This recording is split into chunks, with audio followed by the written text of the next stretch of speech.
Andito po tayo sa CIDG. Mamimit po natin yung, well, depending on how you want to describe him, the greatest general. Ang sabi ng mga kanyang mga critics, ano daw, pinaka-corrupt daw, pinaka-masama daw na general. Hindi, ito, isa sa mga favorite guests natin of all time, si General Torre. My goodness, this guy has been at the forefront of so many things. Whether yung panghuli kay Kiboy, whether yung manhunt kay Harry Roque, hindi yata masyado on the forefront. But anyway, CIDG siya, so you should know about all of these things. But not to mention, of course, what has landed General Torre in the headlines nowadays is yung kaso niya laban sa dating Pangulong Rodrigo Duterte.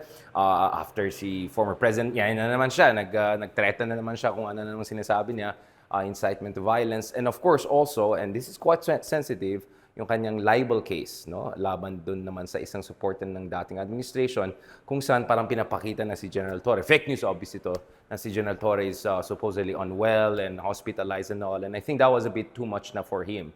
So mukhang enough is enough for General Torre dahil syempre, yung mga ganyan memes at mga fake news, ba't yung mga pamilya mo maapektuhan. So a lot to discuss with General Torre, isa sa mga favorite generals of all time at saka mga guests natin dun sa ating channel. So, samahan niyo ako. Let's meet him. Actually, first time in person ko lang siya meet. Parati kami nag-zoom and call. So, excited ako to meet the great general. Samahan mo ako.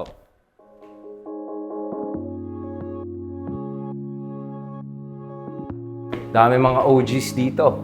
Of course, para sa mga taga Baguio, special din ang office ng CIDG dahil yung kasalukuyan namin ng mayor, na si Mayor Magalong, ay dating CIDG chieftain. So, this is an August office and marami mga OGs talagang naging director dito. So, dito natin i-meet si General Torre. May meeting tayo ng between 4:30 to 6 p.m. So, medyo maging comprehensive discussion natin. Kaya, good luck sa atin. Let's go. Something like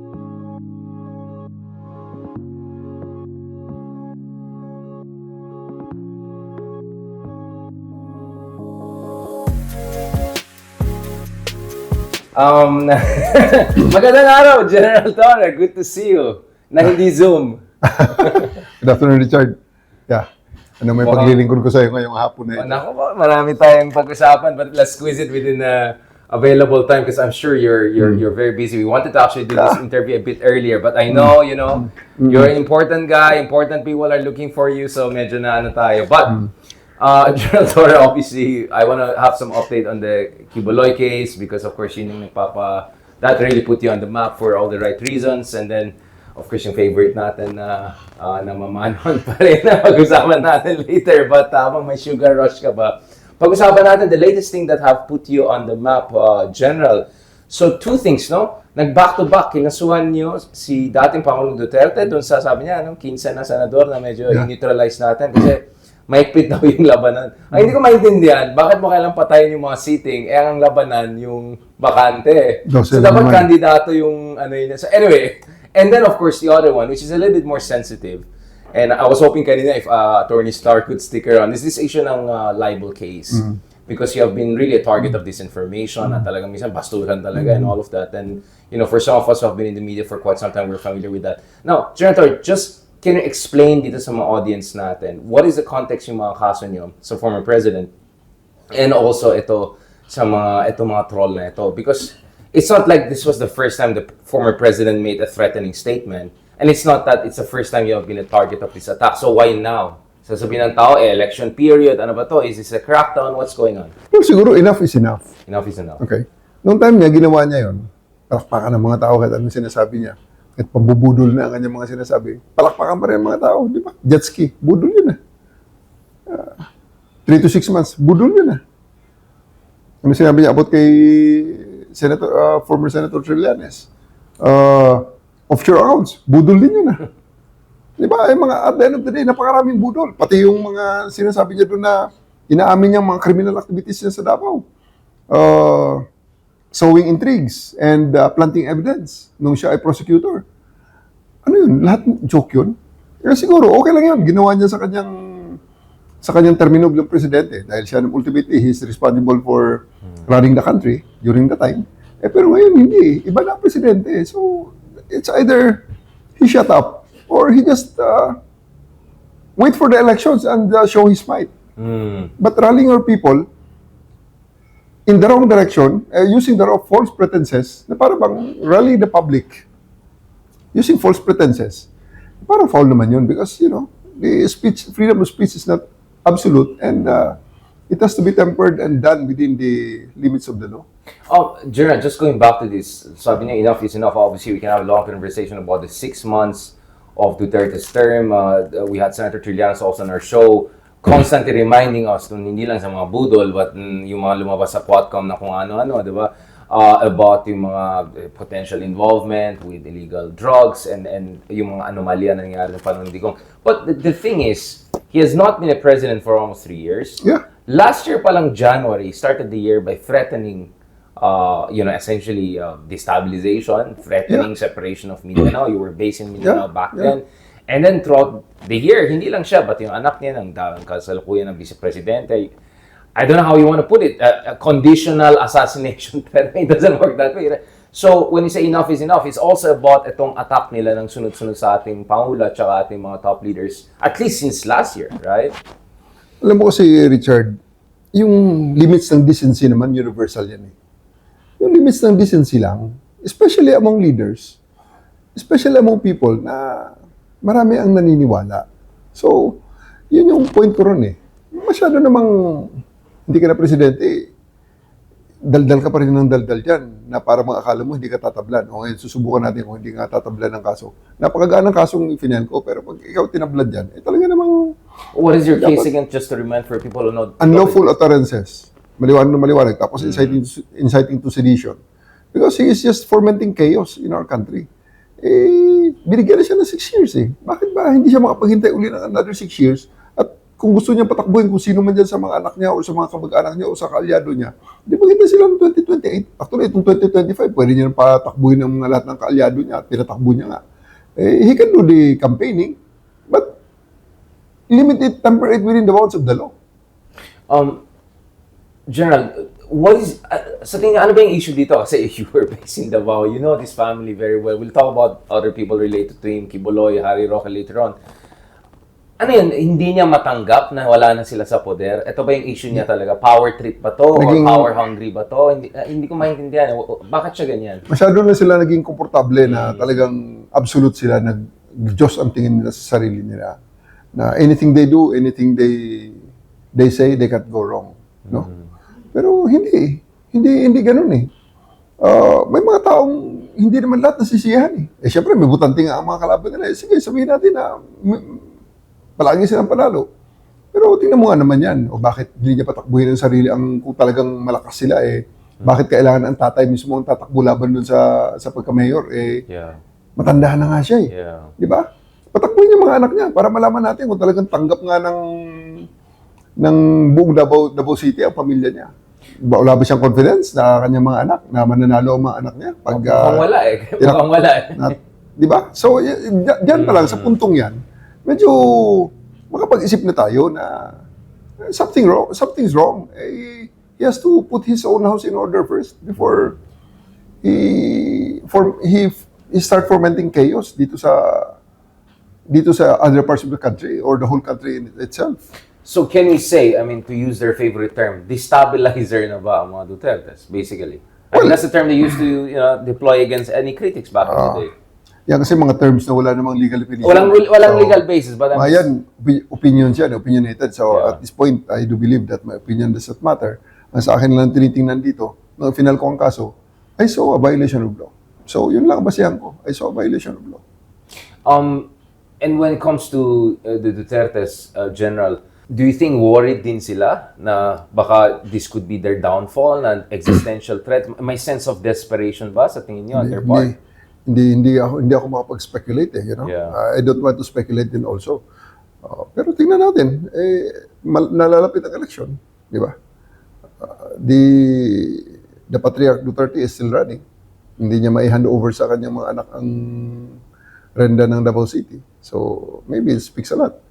So, at the end of the day, it will be the people of Davao City who will be determining their fate. So, the voters will just make their voices heard on this coming election. Well, this is a politically sensitive question. I mean, you're free not always not to answer me, General.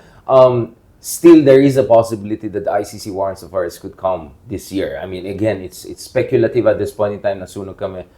Can you say that the Philippine National Police is ready to enforce if ever the DOJ clears this, if the Philippine government clears this? Well, you know, ang Philippine National Police naman susunod lang yan sa kung ano ang iutos sa kanya. Especially yung mga legal na utos, syempre. Right. Nung time niya nga, may mga illegal orders nga dahil ito mga orders na hindi nga niya maamin sa Quadcom, di ba? Sumunod nga ang mga pulis. Let's not sugarcoat anything. Let's stop sugarcoating things now. Talagang susunod ang pulis sa kung sino ang nag-utos, especially ang nag-utos ay duly constituted authority. So pag inutusan ng PNP na implement ang warrant, whether what warrant is that, pag sinabi ng gobyerno natin na ang warrant na yan ay valid at yan ay dapat i-enforce, we'll enforce it. The reason I ask it, again, I know this is sensitive, is because yung concern ng ibang tao is magkakaroon ng gulo dahil loyal daw yung mga pulis sa Davao sa kanya, ganun-ganun. But from my understanding, reconfigurations have been taking place to make sure rule of law prevails. Ang pulis, I would like to believe na ang pulis ay professional. Sumusunod yan sa batas. Susunod yan sa duly constituted authority. So, kung magkagulo man, we always hope for the best. But we are prepared for the worst. Speaking of preparing for the worst, I mean, General, you also went at least against one of their, I don't know how do you call them, trolls, propagandists, whatever. Kasi grabe, last year yung mga attack sa inyo, personal, it was crazy all over the place. Kaya daming bilib na bilib sa inyo, General, na you keep your stoicism under all of the kind of pressure. Naalala ko na may time na may mga memes sa'yo na minor ka daw. Mina ka para napin. So, you weathered, forget about storm, like 10 tornadoes at once. Nevertheless, was this also another case of enough is enough? Kasi parang ang ginawa nila is parang pinapalabas na nasa hospital po kayo, nasa emergency room na kayo. Ito kasi,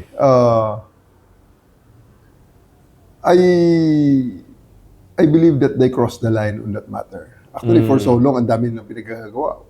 Game lang naman ako eh. Yung ginawa nilang meme na may sungay ako and nasa impyerno, ay ginawa ko mga profile pic. Right. Pero yung apektado na ang pamilya, yeah. I think people can identify with that. Bakbakan tayo, pero may mga limits tayo, may mga boundaries tayo. Ang hindi kasali yan because you really won't like it. Pag ako naman ang gumanti dyan sa ganyan na hindi kasali, isasali ko rin. Right. Di ba? Pero hindi tayo ganun eh. We went to the recourses provided for by law. So, is this a cyber libel case? Yeah, cyber libel. The reason I asked that is, of course, I come from the media and this is a sensitive issue and I was hoping Attorney Star would stick around kanina because we have this case kung saan, this doesn't apply to you obviously, but you know, mga politiko, ayaw nila yung may na-criticize sa kanila, i-cyber libel nila agad. And sometimes they say the process is punishment, meaning kasi mahal yung kaso, ganun-ganun. Obviously, in your case, you know, what you're saying is that enough is enough. Talagang below the belt na yung mga attacks, apektado yung family nyo. What I want to say here, General, is that from the outside, how do you reassure people na hindi ito yung parang ma-weaponize ng mga ibang opisyales or they might not get ideas from you and then any criticism, any satire will be facing a cyber law case? Ang dami naman nilang ginawa na before. May kinasuhan ba ako? Wala naman eh. Ngayon lang. Kasi nga, yun nga sabi ko, don't cross the line. Game tayo dyan, kahit ano sabihin nyo, most hated man, may lumabas na naman ngayon is the most corrupt police officer, mga ganon. Gagawa ng story, yeah. The most incompetent police officer, may retired nga na general dyan na bakbak sa akin, pinapabayaan ko nga eh. Right. Hindi ko na nga pinapatulan because, well, sige lang, barat ka lang dyan, sir. No problem, we'll listen to you kung ano man ang gusto mong sabihin because at the end of the day, you had your time, and I don't think you succeeded. So, maybe in areas where you failed, maybe we'll succeed. So, yun na lang ang pinaka-the best na ganti na lang dyan sa kanilang mga criticism sa akin, which is nangyari na before when I'm looking for Mr. Kiboy. Marami nagsasabi na may mga nagtitext sa akin noon na bilang yung upperclassman mo, sinasabi namin sa inyo na you are walking towards the road to perdition. Bigla na lang nahuli ko si Kiboy. Ano nga naman sasabi nila? So, redemption. Sa kanila naman, wala naman silang decision lang na humingi ng, sorry tuloy-tuloy pa rin. So, at the end of the day, I just can't believe the kind of thinking these people have. Kaya minsan, gusto mo maniwala talaga, medyo may kahinaan talaga ng ulo mga sa naniniwala sa ganung propaganda eh. 6 na taon na budol hanggang ngayon, binubudol pa rin. Paniwala pa rin eh.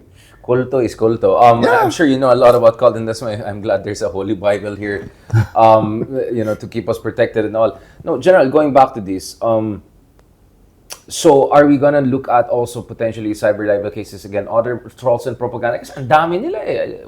Grabe, ang dami nila all over the place. Sa akin naman is, nakita nyo naman eh, I can let those things pass. Right. Except for a few things. Pero, ako naniniwala naman na mga Pilipino, may decency pa rin yan eh. May mga exceptions lang, yung mga pasaway. Kaya nga marami pa rin Pilipino ang nandiyan sa labas ng kulungan eh. Wala naman, hindi naman lahat nakukulong. Kukunti lang nakukulong. Yung talagang napakapasaway, and they know that it's already beyond the ambit of the law, and they still want to test the limits of the law. So pag sila ay tinamaan, ayun na. Sa ngayon nga, nang tinamaan, biglang umiyak eh. Nagbibideo ng umiyak. Minura ako ng minura eh. Pero okay lang yan. Kuhan tayo dyan. Umiyak bigla ng drama. Yeah. Yung isa, diba, there was this try-kong sa Congress, diba? Pina-shock house order yung ibang trolls, diba? Or, hindi nagsilitingan, diba? Tapos yung isa sabi, ay, maapektuhan yung pamilya niya. Paano na sino magpakain ng mga kapatid? Pero wait lang, inaamin mo ba na bayaran ka ngayon? I mean, that's the funny thing, no? So ang sinasabi niya is comeuppance yan, no? Kumbaga, shot across the bow yan, na umayos-ayos na kayo, magbagong buhay na kayo, maghanap kayo ng ibang, siguro, livelihood, wag ganon. Okay lang yan kung yan ang hanap buhay nila. Wag naman sa Okay lang yan kung anong hanap buhay nila. But they should also be prepared for the repercussions. For the repercussions, yeah. Kumuha sila ng abogado. Right. Kasi nga, ang pinopropagandize nung kinasuhan ko, na kesyo pag namatay siya, ako ang suspect. Ang sagot ko lang naman, napakasimple. Wala akong intensyong patayin ka. At hindi yan ang gawain ko. Gawain nyo yan. Kaya kayo takot sa inyo mga sariling multo. Ang sa akin, kinasuhan kita. Kaya ang sagot dyan, kumuha ka ng abogado para depensa ang sarili mo. Dahil pag ikaw ay nagka-warrant, talaga i-serve ko personal yung warrant yan sa'yo. Uhulihin talaga kita. Pupusasan kita. Ilalagay kita sa kulungan hanggang sa makapagpiyansa ka. Kasi sa cyber libel, may 40,000 naman ang piyansa niyan. Kaya niya yan. Pero ipapakulong mo talaga siya oras na lumabas ang warrant niya. Yan ay kung lumabas ang warrant niya. Kaya galingan niya. Kumuha siya ng magaling na abogado. Well, I mean, kung magandang kita nila, they should sumama for up. Wala. Marami na mga abogado yung team na yan. Hindi problema sa kanilang abogado. Hindi problema sa kanilang pera. Napakaraming pera ng mga to. They have money. They have the resources. Full-time job nila to eh. Speaking of money resources, I know you're not NBI. We separately had conversation with National Security Council folks and AFP folks and DFA folks. But to the degree that the CIDG and the Philippine National Police can say something about this, ano po yung role ng ating kapulisan, and especially your office, pagdating sa issue ng dealing ito sa mga troll farms na potentially may malign influence or seditious or politically oriented? Hindi lang yung personal attack lang sa'yo, pero may bigger conspiracy to bring down the government. Kasi ngayon, ang diskurso na narinig mo, RevGov, di ba? May mga titos Viber group ngayon na pinag-usapan, openly brazen yung term na ginamit ni Senator Trillanes. I asked the Senator Trillanes kasi alumnus na siya, nakatatlo na siyang kudeta, di ba sabi? So, what is the role of the PNP here in addition to NBI, AFP? From your perspective po? Alam mo, dumating na tayo sa punto na ang giyera hindi lang dito sa physical na giyera. Winning the hearts and minds na rin. Kasama na, lumipat yung insurgency natin na template na winning the hearts and minds. Dito na dumating na sa law enforcement na pati yung sa stability ng country, pag-maintain ang stability ng country, which is very vulnerable. Considering na marami pa rin tayong mga kababayan. Remember, we are number 79 out of 79 countries in the world. Number 78 or number 79 tayo. In terms of reading comprehension. So, ibig sabihin, napaka-vulnerable natin. Yung PISA ranking. Yes. Ang mga kabataan natin, marami tayong citizens na uninformed pa. Despite na sa proliferation ng social media, siguro dahil marami sa atin ang naging, kahit na sa mga estudyante, ang naging focus, hindi na yung pag-aaral, kundi yung talagang survival eh. So, gano'n ang situation natin. So, we're very vulnerable sa mind conditioning. So, dapat ito ay pangalagaan din ng ating gobyerno in such a way na huwag namang makawawa ang mga tao natin na masubuan ng maling impormasyon pagkatapos paniniwalaan nila na at the end of the day, ikapapahamak nila individually at ikapapahamak ng ating bansa and our community as a whole the Filipino nation as a whole. Dahil ito na nga, na-shape ang ating pag-iisip ng mga maling, toward sa maling direksyon, gawa ng mga taong may mga resources para gawin ito.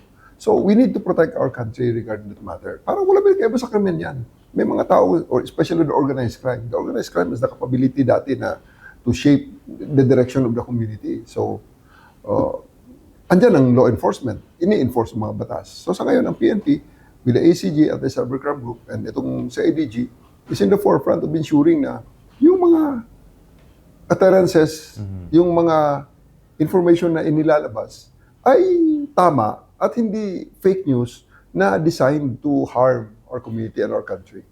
Speaking of the existing legal structure, kasi generally you always talk about the rule of law and that you follow the law even against all odds back in the day, diba? Under the previous administration, to put it honestly.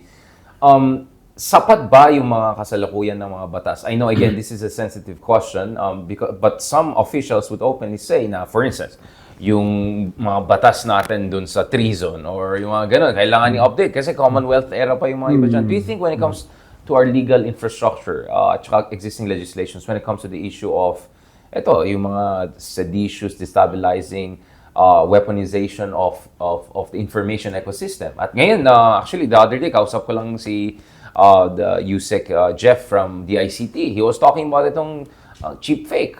Ang daling gumawa na napaka-sophisticated. He was saying, actually, you can make a very believable na fake video na siguro mga 50,000-100,000 kaya na ngayon. Sobrang mura. I mean, it's very affordable. What's 100,000 for politicians, right? So, yung sinasabi niyo pa na napaka-vulnerable na po yung population natin dahil mahina yung educational foundation, yung critical thinking training. And then ngayon, lalagay mo pa ng ganyan mga technology na gumagaling every year. Kagabi na, I was just checking ChatGPT, was comparing to other things.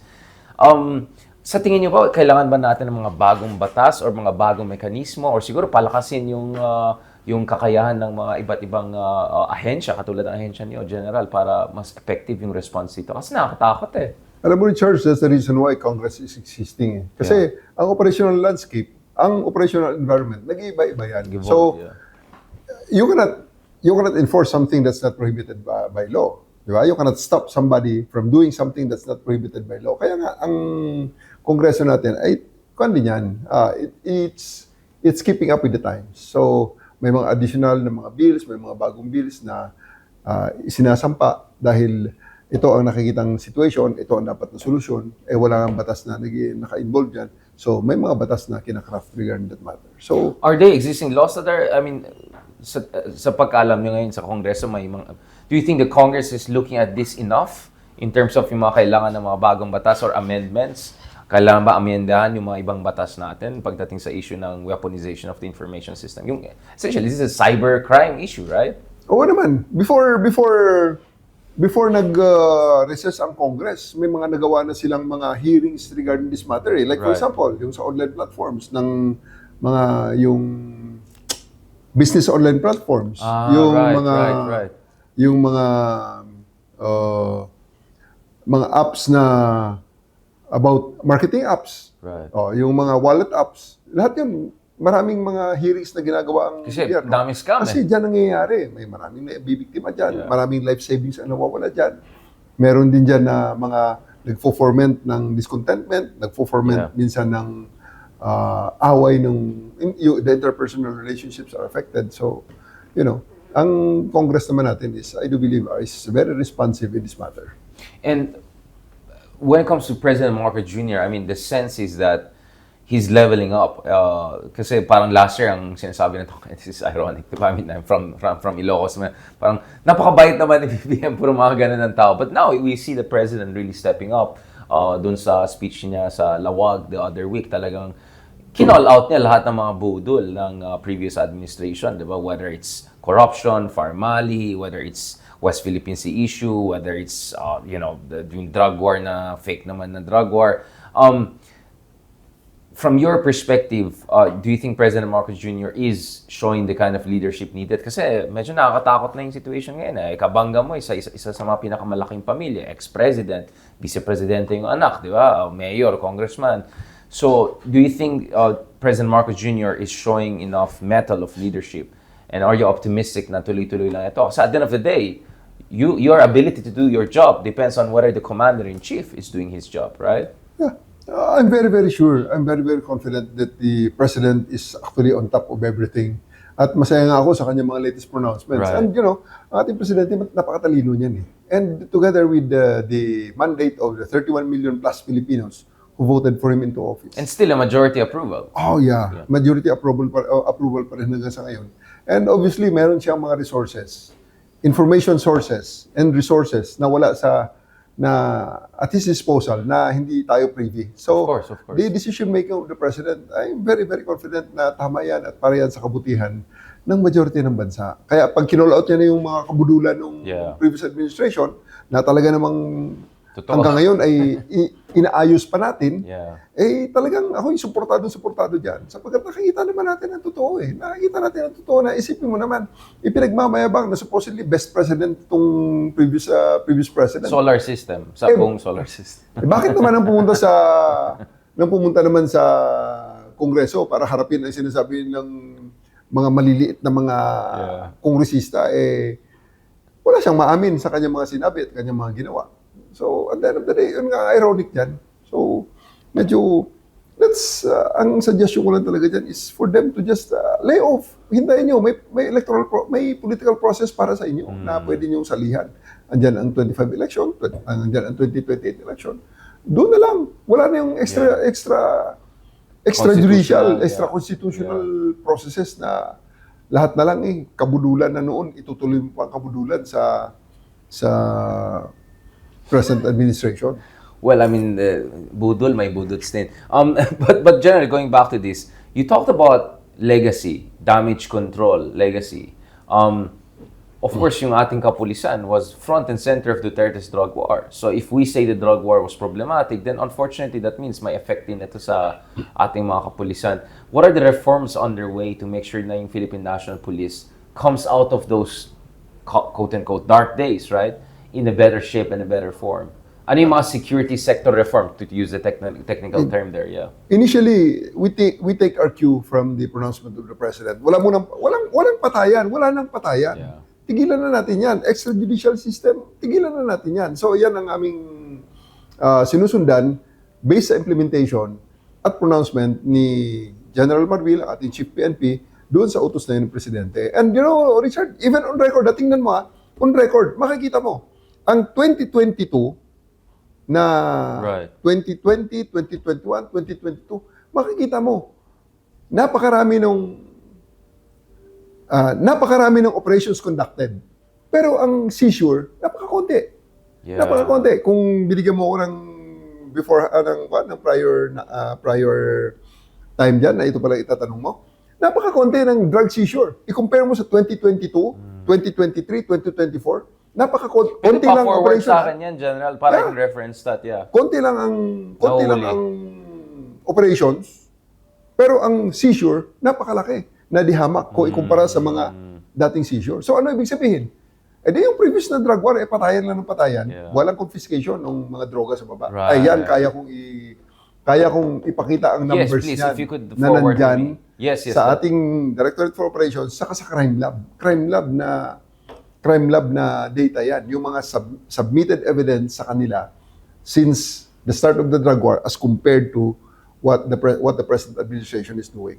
General, do you think that has to be communicated in a better way? Kasi yung line of attack ng mga DDS parati is mahina sa drug war, tumaas ang krimen, dinagsaan tayo ng shabu and drugs and all of that. Kasi yun yung line of attack nila. Ito nga ang tinatanong ko sa totoo lang Do you really feel safe during the time? Do you really feel safe? May magsasabi, we feel safe. I-rephrase natin. May anak kang high school. Okay lang ba sa'yo? Na alas 7 ng gabi, wala pa sa bahay nyo. Yan. Sa ating mga kababayan, tanungin nyo mga sarili nyo. 2016 to 2022. Alas 7 ng gabi. Kasi ang mga anak ko high school during the time, nakatira ako sa Quezon Avenue. Diyan sa Quezon City, ang likod ko tatalon. Bakit? Masarap lang yan tingnan habang hindi ka pa tinatamaan. Paano naman yung anak nung sarhento dyan sa Fairview? Nagre-review ng nursing. Lumabas. Nasa dyaryo pa hanggang ngayon yan. Lumabas, bumili ng cup noodles sa tindahan, dinaanan ng tandem, patay, kinamagahan, anong sinabi? Ay, mistaken identity. Teka muna, first and foremost, sino ang gumawa nun?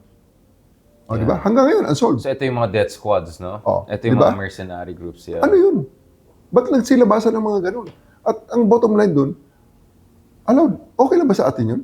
Ang sasabihin nila, hindi, pag wala ka namang kasalanan, Law-abiding citizen ka naman. pag law-abiding Yeah. citizen ka, yung nagre-review na yun, hindi ba law-abiding citizen? Yeah. Si Kian na namatay, hindi ba law-abiding citizen? Paano naman yung bata na pag-grade, patay dahil tinamaan ng bala? Ano yun? Sasabihin, Do we have a final number? Because I saw up to 153 by 2018 na mga bata na namatay sa quote-unquote drug war na yan. iwanan Bata ko- to yeah. I mean, Hindi na ako mag-speculate sa numbers yan, Richard. Ang Yeah. exact numbers yan ay nandyan sa mga dyaryo na natin. May mga research na Right. ginawa dyan. It's already published in the mass media. So hindi na natin kailangan pang speculate yan. Napakarami yan. At sinabi, shit happens. Hindi pwede shit it's easy to happens. say that kung hindi apektado yung pamilya mo. Yes. Yeah, exactly. Okay lang kung hindi ka tinamaan dyan. Masarap lang yan. Pag hindi ka tinatamaan, paano pag tinamaan ka na? Di maramdaman mo ngayon. Paano ngayon pag may namatay, may babalik mo And do you think, General Torre, baka may element din ng fear ng... Kasi parang takot ang tao. Kita natin, SWS survey, year after year, 7 out of 10 Filipinos sinasabi na takot sila, may JK din sila. So, siguro, kung takot ka may JK, sabihin na, ayun, okay kami dyan. Di ba? I mean, it's just natural survival skills, right? Yun ang rason, Richard, na ako nilalabanan ko, yung fake news, especially yung mga ginagawa ng mga troll farms. Kasi hindi na naririnig ang tama, hindi naririnig ang tamang data, hindi naririnig ang tamang information. Sapagkat na-drone siya ngayon, na it's being drowned out by this Correct information, yeah. by this fake news and purveyors of wrong information. Let's talk about the other legacy of the previous administration. Pogo. Isa pa yan. Di ba? Speaking of scam, Yeah. ang daming scam yung mga... Kasi napansin ng tao, nung sinara yung mga Pogo, biglang bumaba yung mga scam na text-text. So, ibig sabihin, mga may correlation. At maliwanag yan. Meron kaming data niyan. Noong unang-unang nahuli yung sa Las Piñas, yung 3,000 ang nahuli doon na mga Pilipino, together with around confiscation of 200,000 SIM cards. Ang next month noon, talagang bagsak ang data ng number of scams reported sa ACG. Yeah. Kasi during the time talaga namamayagpag. Ang daming umiiyak na nabubudol na nawala ang pera sa kanilang mga online wallet. Na naluloko na, sir, akala ko kasi kailangan ko i-update ang Yeah. bank information ko. Yung Kaya pala, ano siya, pag-click ko, scam siya. phishing scam pala. Oh, shit.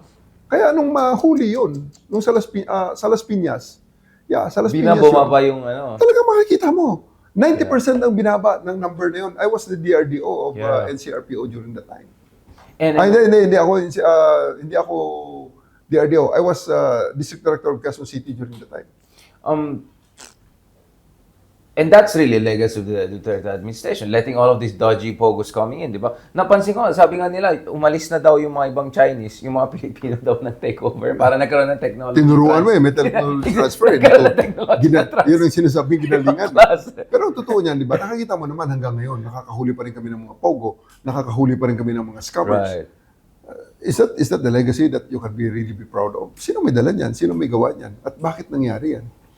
So it's something that make you question the claims of, the best of the best daw nakarang era.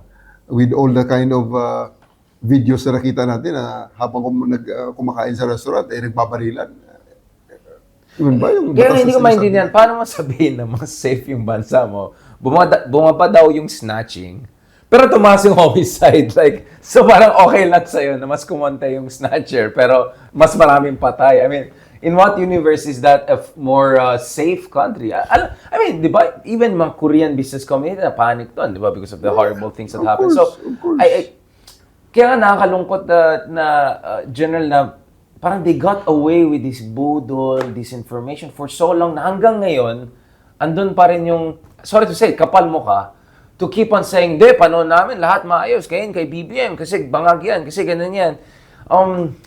I think enough is enough talaga in that sense. No? Parang, before they call somebody bangag or before they call somebody addict, teka muna, basahin muna natin ang mga previous pronouncements. Di ba? Sino pa ang nag-take ng Fentanyl, painkillers yeah. at Talagang, di ba? May admission naman eh. Well, General, sabi nila daw, pag na-criticize mo yung isang anak, sexist daw. Pag criticize mo yung tatay, ageist naman daw. Talagang hirap naman itong situation.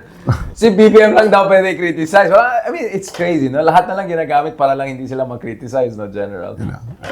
Yun nga eh. Kaya nga nilalabanan natin ang fake news dyan. Nilalabanan natin ang yung the wrong way of shaping public opinion. Kasi dapat it should be done within the bounds of the law talaga. Ako babalik talaga ako dyan. I-insist ko talaga. Let's do it legally. Let's do it legally. And what are the concrete reforms that are taking place right now in terms of making sure na never again mangyari dito, na kahit sino maging susunod na presidente, even if it's another Duterte, sana hindi na tayo babalik dun sa situation na bara-bara na lang. Well, you know, we deserve the leaders that we elect. Ganun Well, lang I'm not yun. sure, General. That's my problem. Parang hindi ko naman binoto yan. Yun lang. Yun lang, di ba? Na-outnumber tayo. Yun lang. But, you know, ito na naman, ito naman, 2025 na naman. Darating naman Sana ang election, naman. maririnig natin muli ang boses ng ating mga kababayan. Or so we would like to believe that it's that way. Or baka naman mamaya, yun na nga, isinyep na pala ng ibang mga forces ang opinion at resulta ng ating pinakasagradong proseso. So we just would like to at least do our share in ensuring that ito dapat meron tayong honest, orderly, peaceful, free elections para marinig natin talaga ang boses ng taong bayan at educated na taong bayan na alam nila kung ano ang kanilang ginagawa and what they are diving into when they cast their ballots. And what are the efforts the PNP is making to make sure na this is going to be hopefully the least violent? Pansin ko, sa may San Juan area, ang daming checkpoints, ang daming ganun.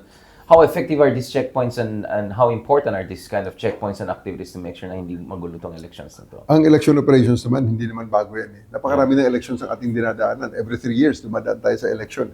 So, may mga template na dyan. But of course, dahil nagbabago nga ang operational environment, nagbabago rin ating mga strategies, tactics, mga policies natin dyan. Nagbabago rin, may mga adjustment ng konti para ma-address ang ibang mga nagbabagong mga concerns na lumalabas at lumalabas na mga issues dito sa community natin. So, the PNP is very responsive in that matter. We're making sure na natutugunan natin ang mga bagong pangangailangan na lumalabas. Are you hoping that this will be the least violent elections, the most peaceful elections? Is that an important target to show na we're maturing as a democracy? Of course. Kailangan talaga natin at every time and all the time na every election dapat naririnig ang totoong boses ng taong bayan to make sure na, you know, the power that the leaders have really emanated from the people. And General, let's talk about a couple of high-profile figures that put you on the map. Of course, on one side you have Go Huaping, who anong status ni former Mayor Go Huaping, AKA. Dapat yung AKA, it's the other way around. Yung Alice Go is the AKA. So, ano na siya? Stateless na siya ngayon? Basically, na-cancel na yung passport niya, di ba? Naku, pasensya ka na, Richard. There's another group of the PNP who are In charge of that operation. really looking into that case, into that personality, and seeing through to ensure na pati ang mga support apparatus and support mechanisms niya ay malansag at hindi na muli mangyari yon. And I would like to defer the comments on them. And what about, of course, your man, Kiboy? I mean, Well, he's in he's running for Senate. I mean, last time I checked, I don't know, 4% yatang support niya. So, I can't believe it. You know, parang minsan magugulat ka na lang kung sa bagay, ako'y naniniwala naman, nakita ko naman sa survey, napakababa niya eh. So, ibig sabihin ng mga Pilipino naman, ilan lang talaga. Yeah. Yun nga lang, ang kanyang mga supporters, yun lang may ingay. Yeah. Yun yung may access sa kanilang broadcast platform na puro karamihan ay fake news ang ginagawa. At kung ano-ano mga propaganda, yung propaganda arm niya. So, I can give credit to him regarding that matter, pero napaka-konti niya lang naman. And I really can't explain it if ever na iboto siya na supportahan siya ng majority of the Filipinos. magre-resign ba tayong lahat pag naging senador yan? Or I just don't know what I'm going to do. But you're optimistic that kasi marami siyang different courts, di ba? Yung mga kaso sa kanya. Well, he's still on the FBI most wanted list. Yeah. To the degree that, again, I know this is purview of DOJ, among other things. But the degree that you can make a comment on that, kasi ang laki ng sakripisyo nyo personally to get Kibuloy where he is right now. But what is the status right now of Kibuloy? Will there eventually, is there discussion about US also coming here eventually, or we want the domestic courts to take care of this first? I know, again, this is a sensitive issue. I'll ask Ambassador Romualdez about this separately again, but... He is wanted also by the United States. Yeah. For violation of the laws of the United States. In the US, yeah. That are also Crimes here. Crimes here. Yeah. So, pwede Human extradition. trafficking. So, pwede siyang extradite upon the request of the United States. Dahil talaga namang dapat siyang panagot sa kanyang mga pinagagawa. Napakarami ng kanyang mga naloko, napakarami ng kanyang mga nabudol. Ang mga ilan lang naman na nagsasabi na suportado nila siya dahil mabait siya, etc. Konti lang eh. Dahil I have been in KOJC for 16 days. Kung may 7 million siyang supporters na as he claimed, di no September 1 pa lang, di sana pinuno niya ang KOJC ng lahat ng kanyang mga tao dahil yun ay pinaka-biggest day of the year nila eh. That's something like foundation day nila eh. So, wala namang dumating. Kasi nga, ang bilang namin, worldwide, I think ang kanyang membership is nasa, hindi abot ng 5,000 eh. Hindi abot ng 5,000. Worldwide ah. At hindi pa sigurado kung yung mga tao na nabibilang namin na sinasabi doon sa mga baka mas marami pa kami followers yan kung kailan. Malayo. But just to remind you, I don't know if you can still say it, sabi mo nagpahuli na lang siya sa dulo kasi baka mabuking pa siya lalo. May sinabi ka may papyaw ka nun eh, General. Yeah. Kasi kapag hindi siya sumurrender, talagang raransakin ko siya. Susunduin ko doon sa ilalim ng bahay niya eh. Kung saan man siya nagtatago doon sa loob ng bahay niya eh.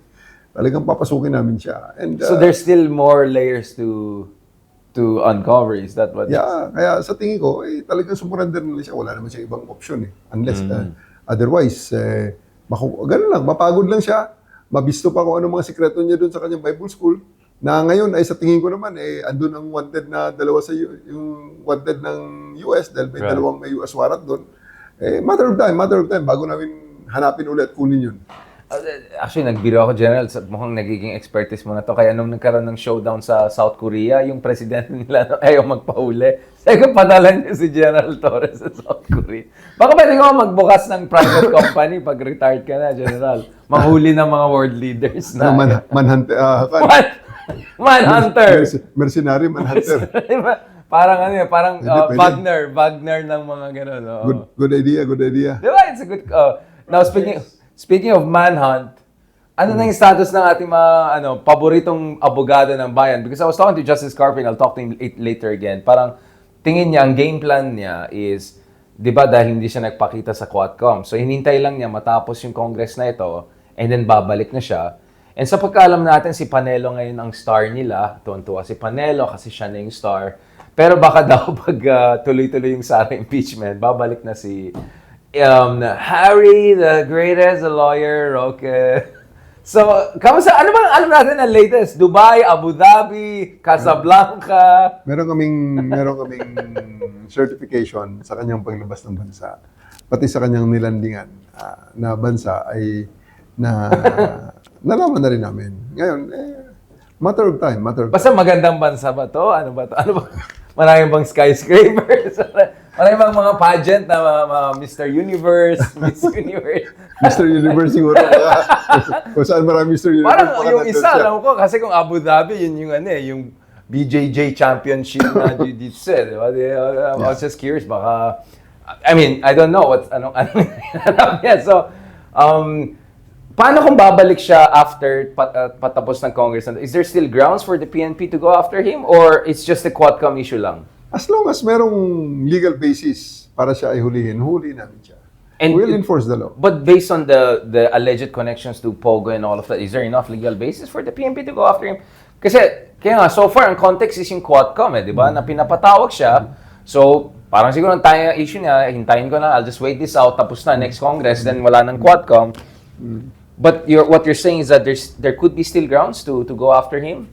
Well, depende sa magiging takbo ng mga kaso. Regarding dyan sa iba-ibang mga kasong kinakaharap niya, na-impleaded siya. Pag lumabas ang warrant niya yan, isa-serve natin. Basta as long as there's legal basis, there's we always, alam mo Richard, we have to always babalik tayo sa batas. Kung ano ang sinasabi ng batas, hanggang doon lang tayo. Hindi tayo pwede sumobra ron. Sapagkat pag lumabas na tayo sa ambit ng batas, chaos na yan. We're already towards the end of the discussion. I know, General, you have to head to your next important meetings, and thank you for providing us this time and opportunity. But the reason I keep on asking at nagpa-follow up ako sa mga issue na yan is because ang ayaw ko mangyari, General, yung cyclical lang tayo, seasonal. Alam mo yun, nakita mo yung calendar ng mga notorious na tao, parang si Kiboy ng April, kunyari si Alice ko.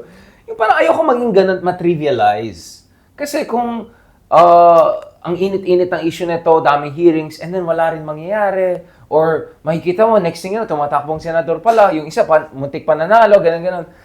Magiging cynical ang tao eh. Tsaka mawawala ng taong tiwala sa rule of law. Kaya nga, I keep on following you with you, General. Siyempre, nagpapatawa tayo, but actually, on a more serious note, I just want people to realize na may mga taong katulad niyo po, General, na tuloy-tuloy yung dedication niyo to rule of law. And rule of law is not easy. It takes time, it takes evidentiary effort. Of course, dadaan ka sa korte, beyond reasonable doubt, dapat yung threshold of evidence. Hindi naman hard sell, but for people na medyo nawala ng, hindi naman nawala ng pag-asa, pero yung tiwala nila ay medyo kulang-kulang ngayon dahil nakita nila year after year, ang daming hearing, pero andyan pa rin, nangyayari pa rin. What do you have to tell them in terms of reassuring that the Philippines is moving in the right direction on the rule of law question? Alam mo, yung rule of law talaga kasi, yan ang hindi natin pwedeng i-dispense. Hindi natin pwedeng pabayaan na lang yan na, sige, wala na muna rule of law, bahala na si Magellan, bahala na si Batman. Hindi pwedeng gano'n eh. Eto, 2 weeks, 3 weeks ago, may isang bata na supposedly nahablutan ng cellphone. Tumakbo sa looban, hinabol niya yung ng hablot ng cellphone niya. Nasalubong niya ngayon yung mga kasama, kakilala, kamag-anak ng taong nang hablot ng cellphone. Sinigaw na, oy, magnanakaw, hinahabol ako. Pinagsasaksak, patay. Nang inimbestigahan natin, ang bata galing sa Northern Samar. At pagkatapos pumunta ng Manila, kasi nagre-review. Kukuha ng criminology exam. So, yan ba ang gusto natin? Na kung sinong may sumigaw, wala nang rule of law, saksakin na lang natin kaagad. Paano sa ganitong case? Mali. Padi patay ang bata. Iyak ang nanay. Ano ngayon? Pwede ba natin sabihin, sorry, pasensya na at nagkamali kami? Hindi pwedeng ganun. Because once we dispense with yung rule of law, ayan na, chaos na yan. Okay lang yan kung hindi ikaw ang tinamaan. Pag ikaw ang tinamaan o ang kapamilya mong tinamaan.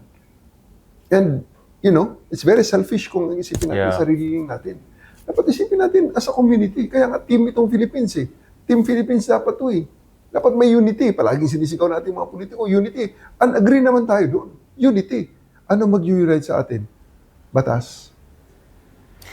Jared, do you think people have to hear more yung mga kwento ng mga biktima? Kasi sa aking palagay, nung tinitingnan ko yung case ng Argentina, kung saan na-hold responsible yung mga generals na involved sa mga abuses, yung desaparecidos.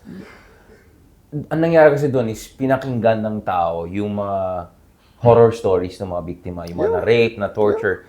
Akin kasi parang general, pagdating sa issues ng mga abuso, EJ case, ganun. Puro ang narinig ng tao, mga politiko, abogado, journalist, mga katulad natin.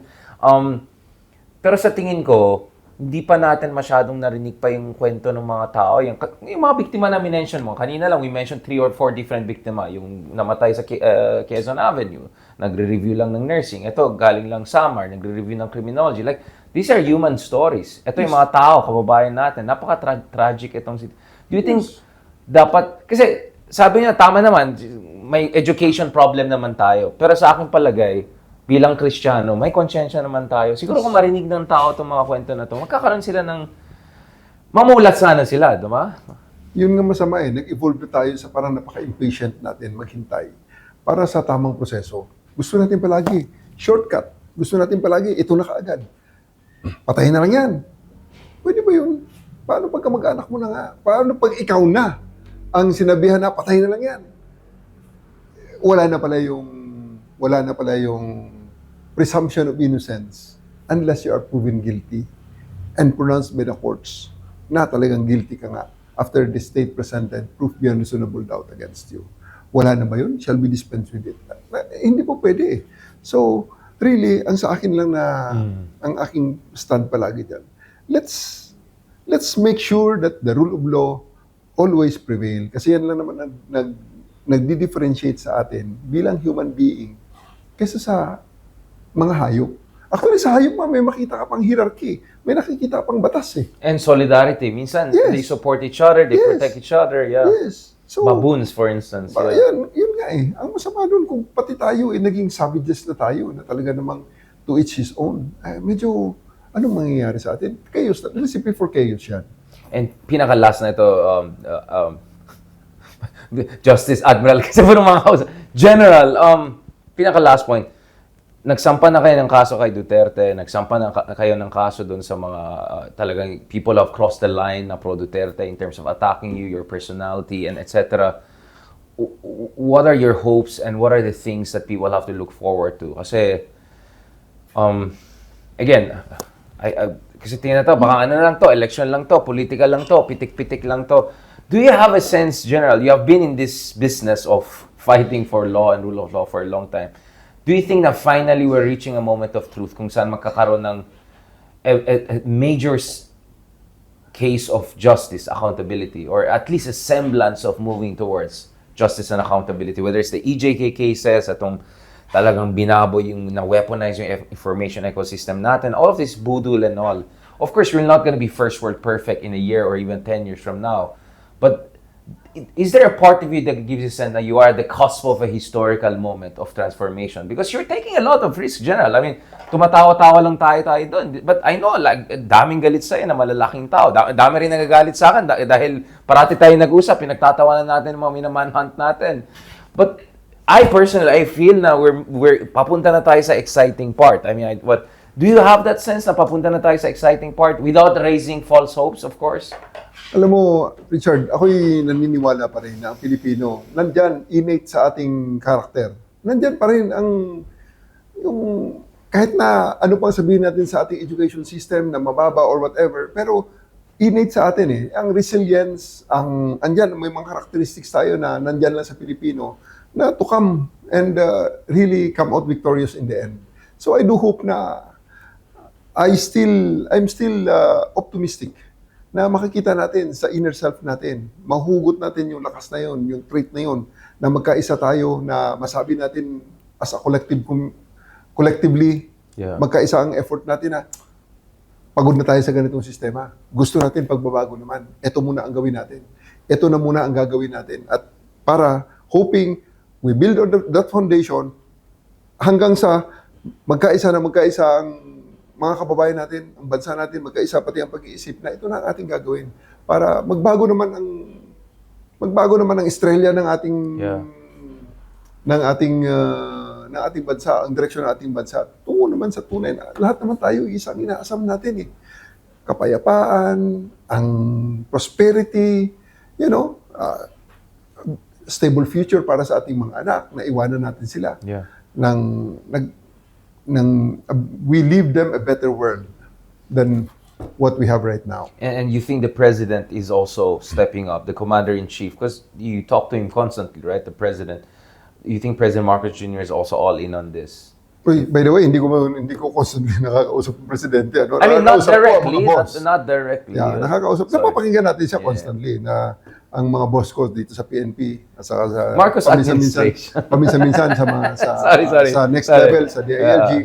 Pero ang sa atin diyan is the president is doing a great job right now.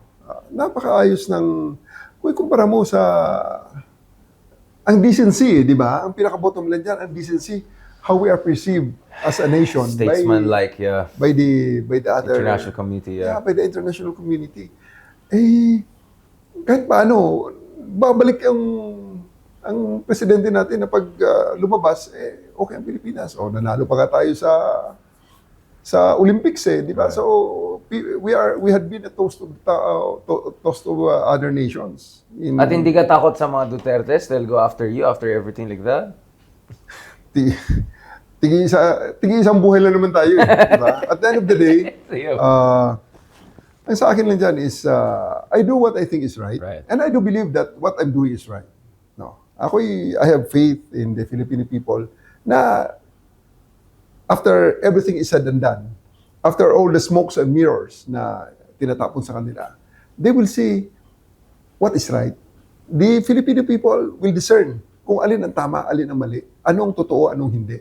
And in the end, come out with the correct decision, come out with a correct opinion, and I have strong faith na ang ating bansa ay aahon at aahon tayo dito sa ating direksyon na ito na nililid sa atin ng ating presidente. On that note, salamat General Torre on that very encouraging note. I know na nag-overtime tayo ng konti at hindi ka pa yata kumain, ha? Sige lang, okay But lang. No hindi ka problem. nadulas, eh. I was hoping na may masabi ka na compromising, eh. Parang, I will defer to the purview of political. Kasi muntik na maging politiko, eh. Thank you very much. Thank you very much. Thank you to our the most incompetent, ano ba daw? The most corrupt general in the history. Yeah. Salamat, General. Talk to you soon po. God bless po. Thank you very much. Salamat. Thank you very much. Sir. Ayan, guys. Nagawa natin. Finally, actually, we met in person. Actually, hindi ko pa na-meet in person si General Torre, but he was just as impressive as I thought. Talagang matapang, nakakatuwa, medyo may dark humor, at naintindihan ko, he's taking a lot of risk, no? To make sure na magkakaroon tayo ng semblance of rule of law. So, kudos to him. May konting disappointment lang ako. I wanted more details. May mga marites drop, no? Drip, drop sana about manhunt kay Attorney Harry Roque, but I was not able to get that. But siguro, kailangan niya maging very ingat nowadays kasi ang dami niya mga kalaban. So, mabuhay ka General Torre, mabuhay kayong lahat sa mga followers and subscribers natin. Tulungan natin itong mga good leaders na meron tayo, whether sa kapulisan, whether sa kung anong ahensya sa gobyerno, para naman magkaroon ng pag-asa sa ating bansa. And don't forget also to follow us and subscribe and be members para tuloy-tuloy itong mga interviews natin dahil hindi mura kasi babayaran ko yung nag-video ngayon sa akin. Salamat! Talk to you soon!